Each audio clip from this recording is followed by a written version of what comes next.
Greetings, humans, clickers, runners, stalkers, and bloaters. Welcome to Beyond the Clickers, a Last of Us podcast. I'm one of your hosts, Michael Thomas.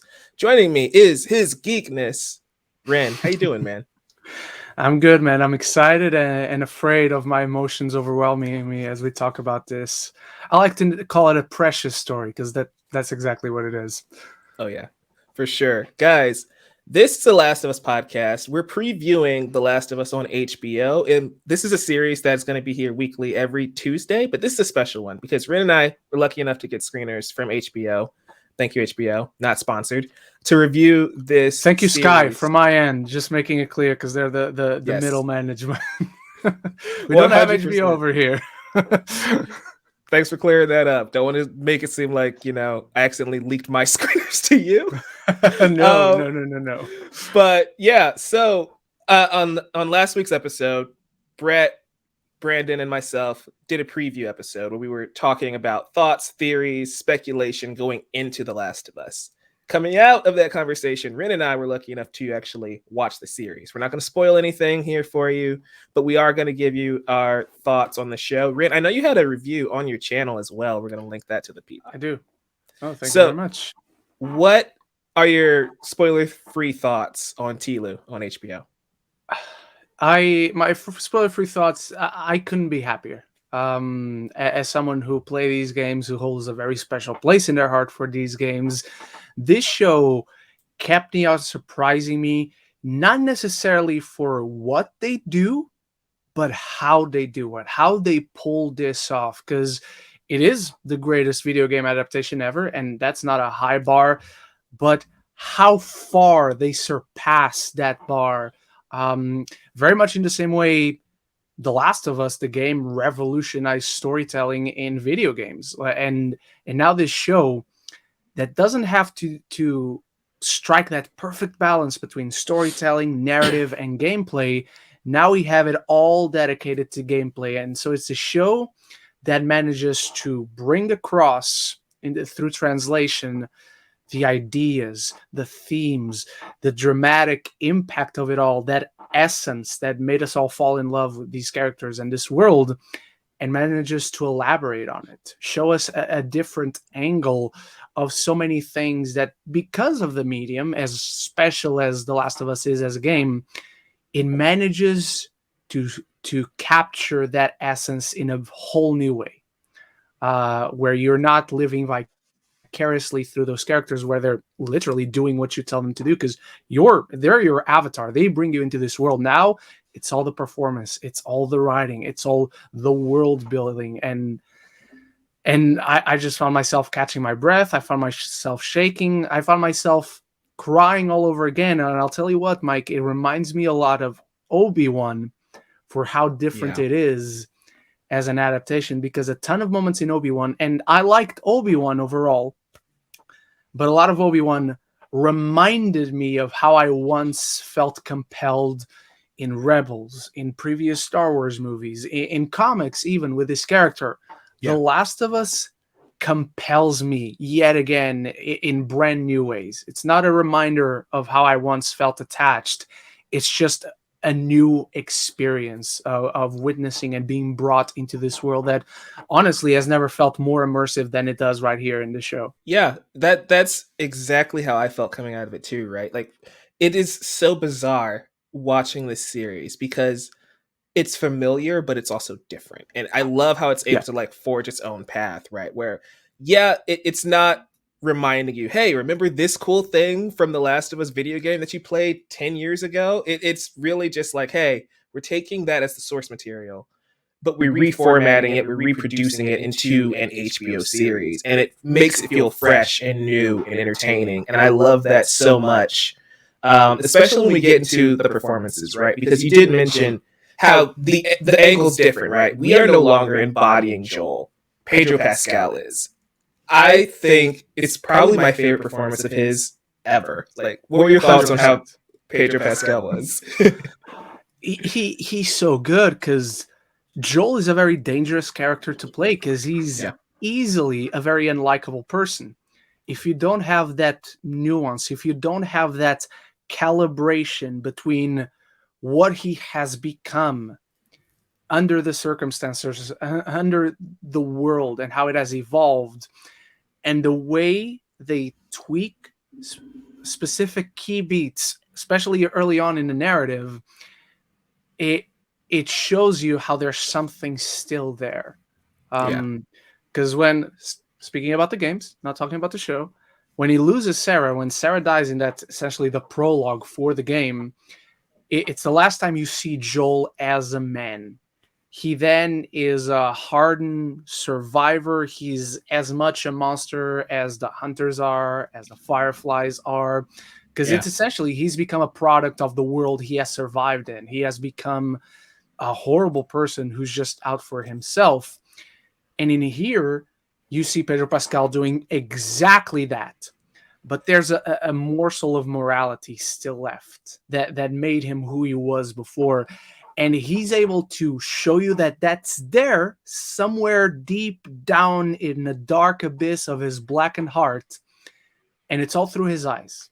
Yeah. He doesn't need to say it. Nobody really says anything. In fact, people believe precisely that he's lost completely all his humanity. But you see it all in his face. You see it all in those little twitches, the body language, even the way he quivers his mouth, he twitches his eyes, the way he speaks certain words, because he's not saying anything in relation to that. He's just saying the dialogue for the story to go along. But you notice in the way his voice sounds. And it's just so very powerful. From the beginning, it hooks you in, because again, he's not necessarily a likable character in the beginning.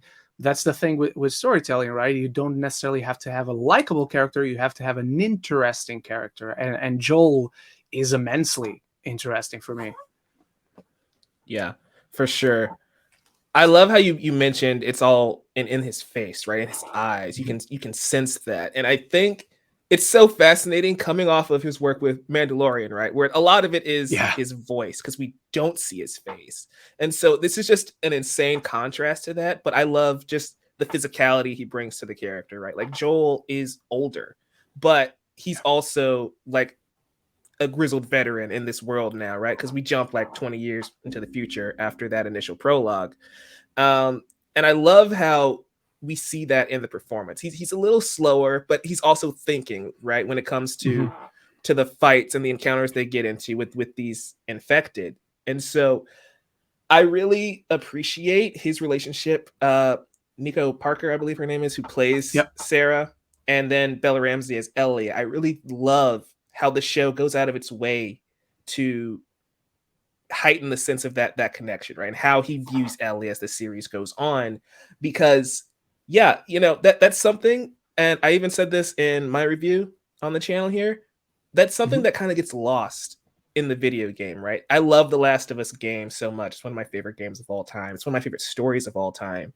But I feel like one of the quote unquote issue, it's not really an issue because it is a video game, is that we start to embody who Joel is, right? And our connection to Ellie and our connection to these characters kind of shapes how we view Joel as a character. So it's really interesting to see how the show kind of guides you down that path and like, hey, this is what his past was, this is what his present is, and we're seeing him evolve over time instead of us as the player evolving over time, if that makes sense. Exactly. 100%. Like one of the things that you and I were talking about as we were watching the episodes on our private chat, you brought something up that there are a lot of things that get lost in the game, and that's in favor of the game. It's not like those are issues with the game, but for this translation, something that you don't see in the game is necessarily those most harrowing moments, be it with the clickers or witnessing certain deaths and witnessing the most abhorrent sides of humanity. The show focuses in a lot on seeing how Joel reacts to this, knowing Ellie is there. And in the game, you don't necessarily need that because we're feeling it. We are guiding Joel through this game, but we are feeling it. And here you see it all in Pedro's face, where this is a child. Like he had lost that connection to knowing what purity and innocence was. Like the world in itself has lost all sense of it. But in those most abhorrent moments, you see Pedro, the gears turning in his head, like she shouldn't see this. She shouldn't live in these circumstances. It's too hard a world for her, and so you begin to see that sense of warmth, that sense of protectiveness growing as the series goes on, and it's gradual. That's what I love about this show too, is that Yeah. you'll see shows and then sometimes some certain character turns, certain character developments just come out of nowhere where they weren't focused on through the narrative. In here, it's all gradual, so it all feels very long term. So you Right. feel like you went on a literal journey, even if it's just from episode 5 to episode 6. Those two particular episodes back to back, there's such a shift in there that is so powerful.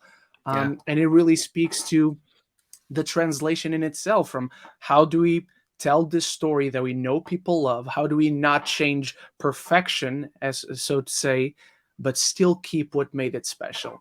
And I'm sure you've seen at least some as well. I've been watching a ton of interviews with Craig Mazin, Yeah. and he talks about it. It was really easy to not just copy the game, but still striking that balance to maintain, this is what made that story work. We want the story to work again, but in this different medium.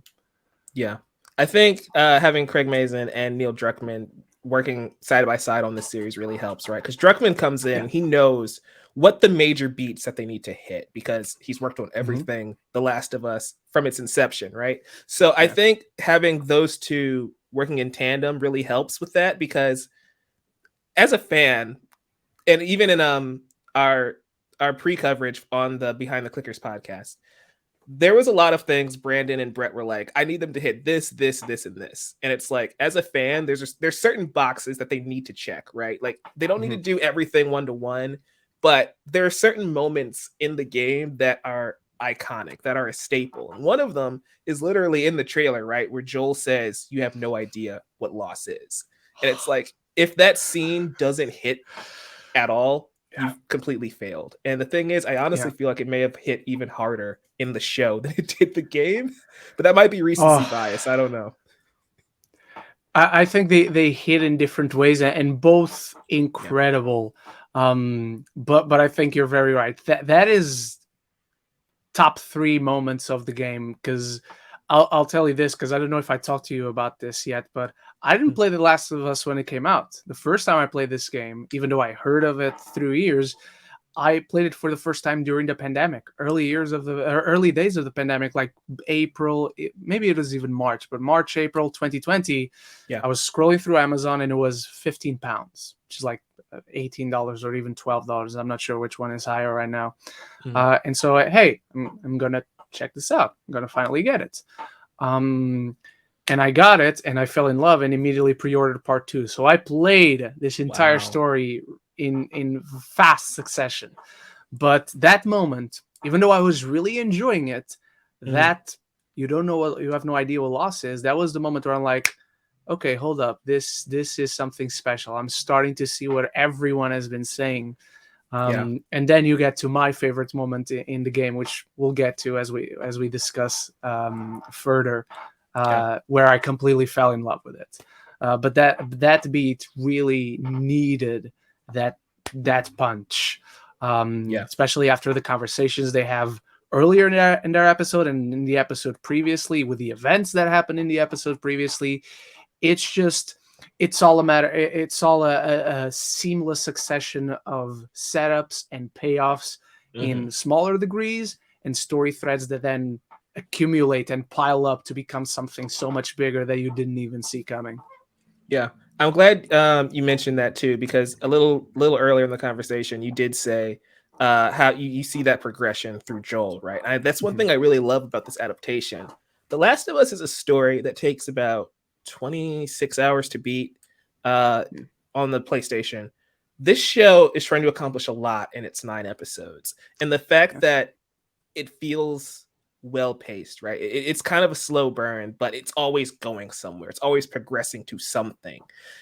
I think that is just a huge testament to the writing team for this show as well, because it's really hard to establish everything you need to in the prologue, and then you have the main game, right? Then they even tackle, this is in the trailer, so it's not a spoiler. Then they even tackle some of the Left Behind DLC, right, with Riley and Ellie. And it is just so impressive how they're able to make all of that work without feeling overstuffed, without feeling too complicated or convoluted. I kind of want to. We've been talking about Pedro Pascal a bit. We're going to get to Bella Ramsey in a second because she's phenomenal. But what are Oh, your thoughts on like the side characters? Right, we have Anna Torv as Tess. We've got Nick Offerman as Bill. There's a lot of great performances here. I love the side characters. I tell you what, I prefer David in the show. I think Mm, they don't elaborate too much on him, but they elaborate further than the actual game in a really interesting way that further displays that loss of humanity in this world. That yeah, people are still around, but humanity is gone, and he's very much a show of that. Another character I think it's better in the show is Bill. Bill is yeah, the Bill episode is something people will be talking about a lot. And a lot of our fellow critics have been saying that that is the best episode of the series. yeah, And I just don't know if I can say that only because there's no worse episode of the series. So by proxy, there is no best episode of the series. Um, fair. but yeah, I really love them. I think Anna Torv does a spectacular job. Marlene, who's an actor that comes from the games as well, playing the same character. I think she's Yeah, excellent. Storm Reed as Riley is sensational. I'll also tell you this: I like the Left Behind stuff. Apart from one element of it, I like the Left Behind stuff more in the show than in the game. mm, Um, but it's just a magnificent ensemble as a whole. Like, there's no weak link whatsoever.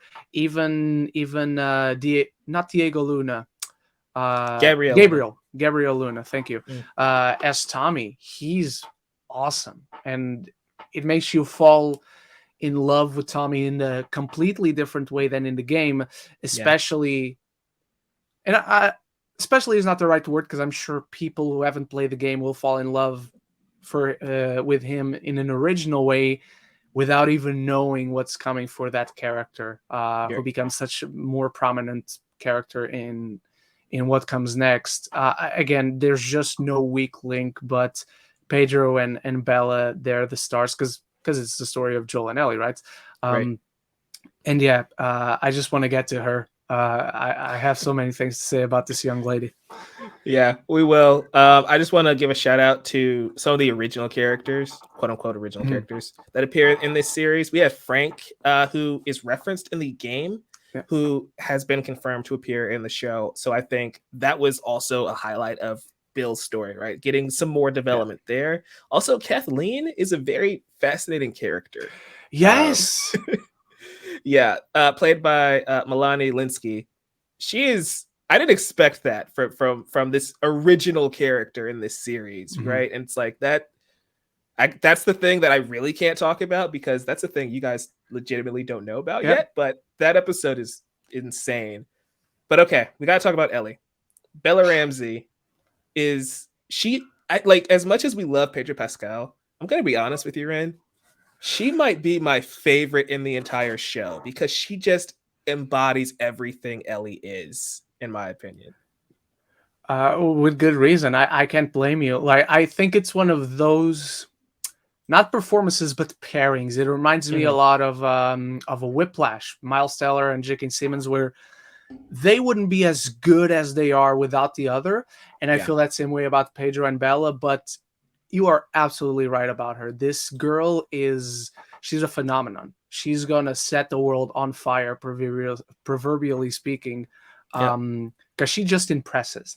She impresses as soon as the show starts, and she only gets better from there, which does seem like a tall order, especially for such a young actor who yeah, started not like super young. Even she's been in one or two shows before Game of Thrones. She's been in one or two movies since then, and now she gets this role where so much of the emotional baggage is yep, it's hers to carry.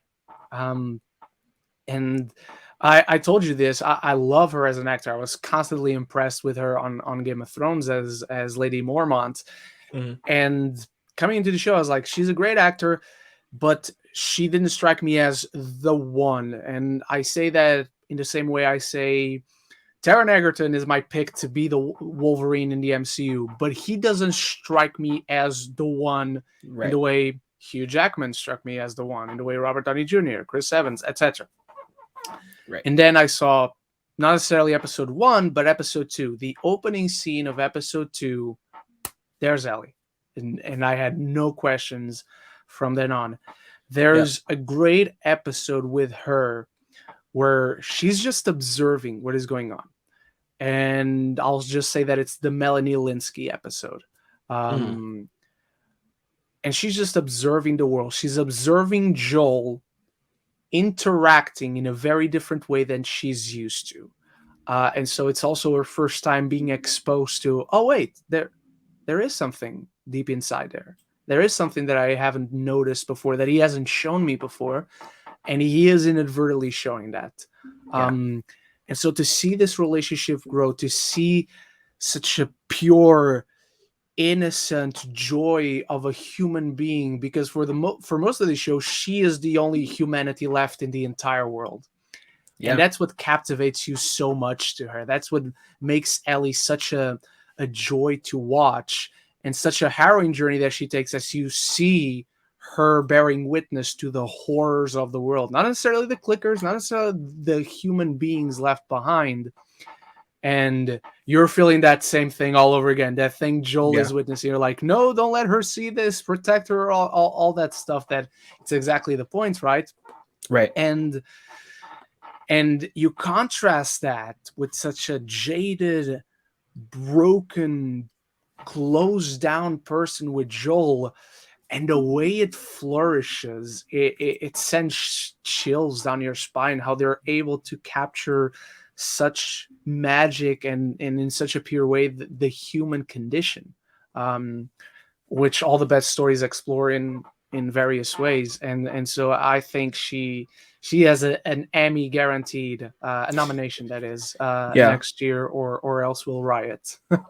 Definitely going to see some riots. And she is phenomenal. One thing I really love about her and Pedro in this show is that they pair well with every single character, right? No matter who she's in the scene with, there's instant chemistry. And I think that just highlights how strong they are, because you're right. Together, that's why this show works. But even when she's paired with Tess or she's paired with Sam, and there's a lot of moments where it's like, Bella is amazing, and she is really doing a lot of the heavy lifting of this series, because you're right.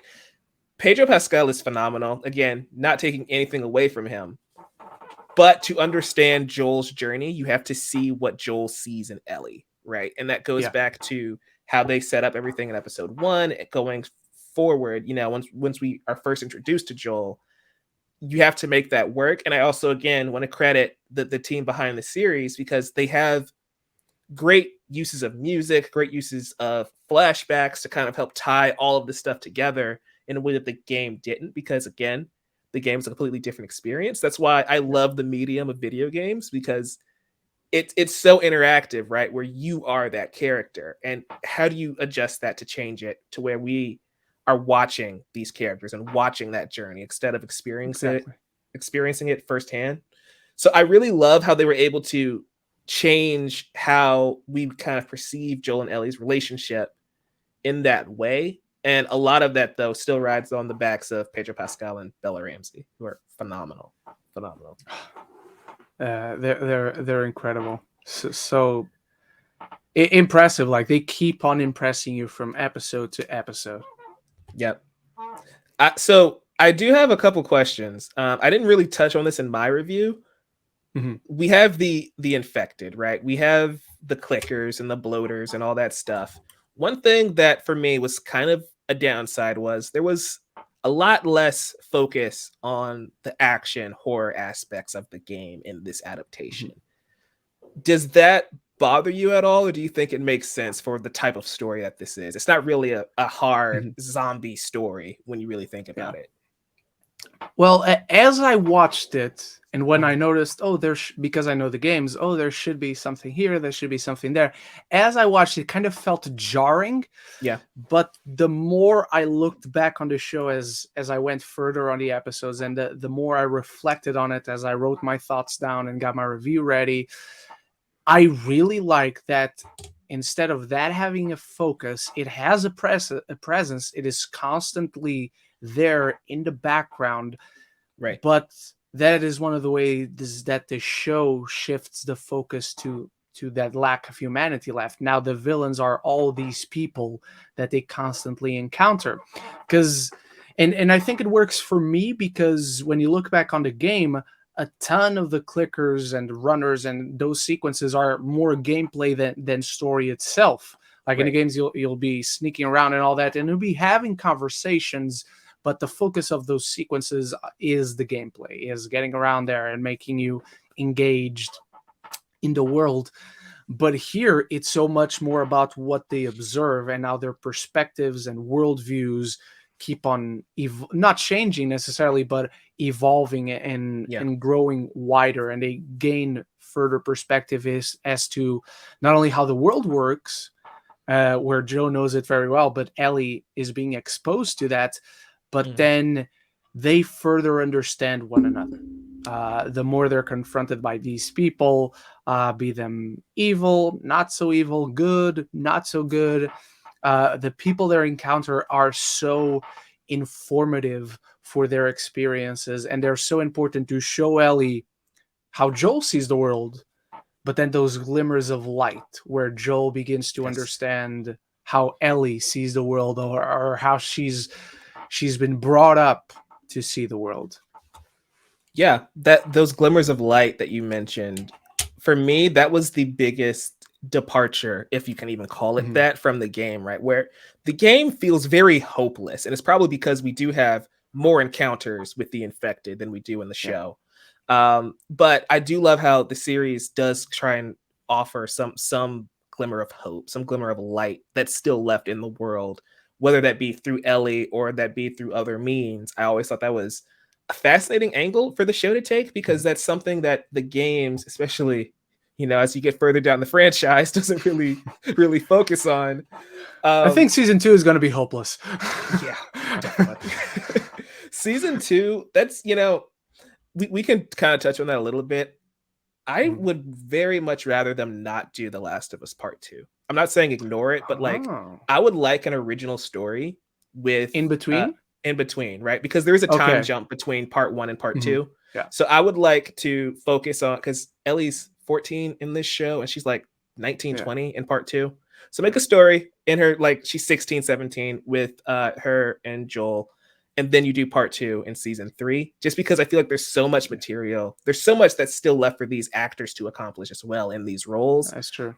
I kind of don't want them to just rush into part two, which is a completely different beast. But what are your It thoughts is, there? and it's a much bigger story. Yeah. I'm interested. I think that would be an interesting way to tackle the story, but I also don't want to take away from those flashback moments, Mhm. um, in part two, that they're so informative. You got, without diving too much into it for maybe people who are expecting to see this just on the show, but the visit Yeah. to the museum in part two, like I think Yeah. when that comes in, or the greatest scene in The Last of Us, the greatest scene in any video game ever, Mike, the porch scene. That's all we'll describe it as. Yeah. But the absolutely devastating porch scene, I don't want that to come like any early, or see that before to then see part. I want that to come right when it comes in part two, because it's such a powerful note to hit in the moment when it hits, when you did not know that happened. And so to get that context, in retrospect, feels so much more powerful. But I think you're right. Even if they Yeah. have to now make things up in that gap, I think they've earned themselves that ability, and that space to have a little bit of freedom, and do more so of connected tissue between the stories. Yeah. Especially again with Druckmann involved with the creative process of the show. Yeah. Like if Naughty Dog is going to have part in what that in between space looks like, I'm cool with it, because we don't even know what Last of Us Part 3 will look like. We don't know what that multiplayer Last of Us game will look like either. However, that's going to work. So like there's a lot left in this franchise, and honestly, I feel like the show is just the beginning, because now it exists in more than one medium. There's comic books, there's the video games, there's the series now. I'm excited though, because this show is fantastic. Ren, was there anything else you wanted to hit before we wrap this one up? Just that I've not necessarily anything new that I haven't said already, but expand a little bit more on how I really appreciate the focus on the villains being the humans, because you see so much more of their values and their beliefs, be it moral beliefs, religious belief. There's a wider understanding of the world of The Last of Us.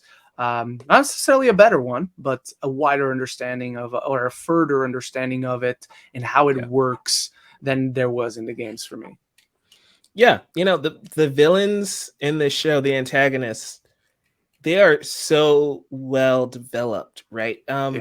It's goes back to what we were saying about the supporting characters. There's not a bad actor in this show, and I love the creative liberties they took with some of these villainous roles. I'm not gonna spoil them because some of them are original characters, but I do love how they did expand on that, and it shows us it. And I think that's why, again, it goes back to how we view Joel and Pedro Pascal's performance. By showing us how far the world has gone, it now makes us understand why Joel is the way he is, right? Like, he lost his light, but he also didn't go as far as some of these other characters did, which I think is a nice contrast with him and Tess, right? Seeing, and even Bill, seeing how their lives have changed over these 20-year period, but also realizing people have fallen down a much darker path than even where they have up until this point, which I thought was a very cool contrast for the adult characters in the show. Yeah, it further elaborates on Joel, and another thing quickly, like we were talking about, like these key beats that they have to hit and such memorable scenes that are brought to the show. But I don't know about you, to me, they did something original, and it's a really quick beat in the finale of the season that absolutely wrecked me. And I talked to you about what the speed is. Yes. And as soon as it happened, tears started flowing down my face. I'm like, are you kidding me? That exact same moment, because I know the one you're talking about. Guys, we'll talk about it once we can do our spoiler coverage, once we get to the finale. But that specific character beat made me tear up, and I had to pause the episode for like a good 10 minutes to regain my composure. Take a breather. I'm tearing up right now. I don't know if you can see it on camera because it's a bit dark, but I'm tearing up right now. I'm not gonna cry, but the tears are here. But that's why, for me, and Ren, I know you feel the same way, The Last of Us is honestly the best video game adaptation ever, right? Because you're getting that emotion that we got from the game. We've experienced this multiple times, some of us, and the fact that it's still able to get that type of reaction out of us, even though we even know what's coming, but they're able to add, again, what you're saying is an original scene that they added to the show, made both of us tear up like babies. That is a testament to how good this series is. It's honestly one of my favorites of the last 5 years, at least, for sure. It's easily up there for me too. Like, my favorite show last year was House of the Dragon, another HBO show, and this is right up there. So it's not only the greatest video game adaptation ever, it has set the bar for the rest of TV in 2023. Yes, and it's going to be a hard bar to clear for some of these other shows, but we're wishing you luck. I'm wishing you luck, Invincible Season 2, Gen V. We see you guys coming, but it's going to be kind of hard to clear Tlu, much like it was during the game's release, right? How that game just swept everything in 2013. And then in 2020, part 2 again. Yes, and then part 2 came out. So it'll be fascinating to see how many awards this show gets nominated for, how many ends up taking home. Because if it's anything like the Game Awards that year, we're looking at a Last of Us sweep, a Tlu sweep. Yeah. Here's hoping. Here's hoping. Ren, it's been awesome talking with you, man. Got to get you here more often.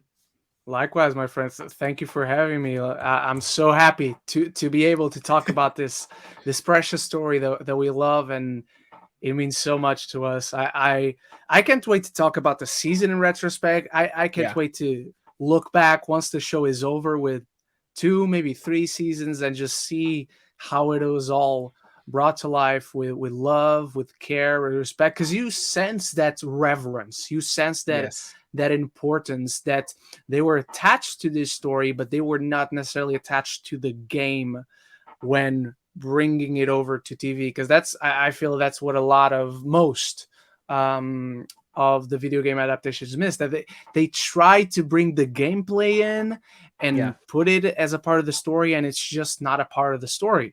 The Last of Us just knew what it had. Neil Druckmann knew he had struck gold, and he gave us something really special 10 years later. Yeah, it's insane how this is hitting right at the 10-year anniversary of the game. But honestly, it's just a great reminder of how fantastic The Last of Us as a story, regardless of which medium you're experiencing it in, is for us, you know? Ren, it's been a blast. Where can people find you and your work so they can check out your stuff? You can find me on Twitter, Letterboxd, and Facebook, and YouTube, most importantly, at Ren Geekness. Tons of movie reviews. I'll be reviewing The Last of Us weekly as well. Those will be spoiler reviews, but right now there's a season 1 spoiler-free one on the channel. And yeah, just hope to enjoy The Last of Us along the journey with everyone that comes check out. And thank you for having me again to talk The Last of Us. Yeah, for sure. Guys, link to Ren's socials and YouTube's in the description. It's also, if you're watching on YouTube, in the little thing above us, just click that. But if you enjoyed this video, make sure you give us a like and subscribe here on the YouTube channel. It really helps us out. If you're listening in the podcast feed, give us a rating on Apple Podcast and Spotify. That helps us rank and search over there so more people can discover Beyond the Clickers, a Last of Us podcast, because it's a fun time coming on here talking Tlu every single week.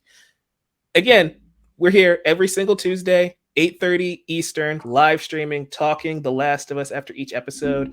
Episode 1's finally dropping on Sunday on HBO and HBO Max. Make sure you check that out. So you will be there for the live stream with Brett, Brandon, and myself. It's going to be a blast. Also, make sure you subscribe on the channel because we've got the Chatter After Daily where we're talking news every single weekday. So much stuff going on here. So much fun. We also are going to be reviewing The Last of Us Part 2 when this season is over, because we need to talk about that, especially going into what potentially the next season of the show is going to look like. Ren, if you can make it, we'd love to have you on for that one, because that's a crazy game. Just wants me cry on camera. Pain. Yes. Pain. You know, there's 6 paths to it. We're going to figure out which one leads to pain by the time we get there. All of them lead to pain. All of them. That's what Nagato said. Guys, thank you so much for watching. Have a fantastic rest of your day. Keep watching movies, keep watching shows, keep playing games. Peace.